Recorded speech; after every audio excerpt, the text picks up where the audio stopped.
আসসালামু আলাইকুম। আমরা আজকে কাতারের মনসুর এলাকায় আছি। আসলে কাতার শহরটা অনেক পরিষ্কার, দেখেন রাস্তাঘাট কত সুন্দর, কত পরিষ্কার এবং কি সুন্দর। বিল্ডিংয়ের রঙগুলো প্রায় একই কালারের হয়ে থাকে কাতারে। আপনারা দেখতে পাবেন এখানে রোডঘাট বলতে গেলে দ্বিতীয় ইউরোপ বলা চলে কাতারকে, কারণ কাতারের আইন শৃঙ্খলা বাহিনী, কাতারের নিয়মকানুন বা অন্যান্য যেসব কারণে কাতারকে এখনও ইউরোপ থেকে হাট বলা চলে। কাতারের যে বর্তমানে নিয়মকানুনগুলো আছে যা আপনাদেরকে বসবাস উপযোগী করার জন্য যথেষ্ট। আল্লাহর রহমত থাকলে সব কিছু অনেক সুন্দর হয়। আর বাংলাদেশের কথা কি আর বলবো, বাংলাদেশের রাস্তাঘাটে ময়লা আবর্জনা বা নিয়ম শৃঙ্খলা এতটা বাজে, নিজের দেশে খারাপ বলতেও খারাপ লাগে।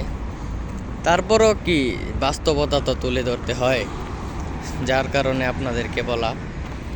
আসলে কাতার শহরটা আস্তে আস্তে ঘুরে দেখতেছি এবং আপনাদেরকে দেখাচ্ছি কাতারের বর্তমানে পরিবেশটা। আপনারা যারা কাতারে কাজ করার জন্য আসতে চান তারা আসতে পারেন, এবং যারা কাতার থেকে ইউরোপের দিকে মুভ করবেন বা কাতার থেকে অন্যান্য দেশে আপনারা যাবেন তারা কাতারে আসতে পারেন। কাতার থেকে বর্তমানে ইউরোপের ভিসা হচ্ছে আল্লাহর রহমতে। দেখেন কাতার শহরটা কি সুন্দর, সবাই কতটা নিয়ম মাফিক চলছে, কতটা সেফটি হয়েছে। গাড়ির নিয়মকানুন অনেক হার্ড, রাস্তা পার হওয়ার সময় অনেক অনেক অনেক সুন্দরভাবে তারা এটা পর্যায়ক্রমে করে আসছে। রাস্তা গাড়ির মতো চলছে, মানুষের মতো যাচ্ছে। মানে বলতে গেলে আমরা গেমের মধ্যে যেমন দেখি বা ইউরোপে যেমন দেখি, সেম ওই রকম বলা যায়। যে রেস্টুরেন্ট,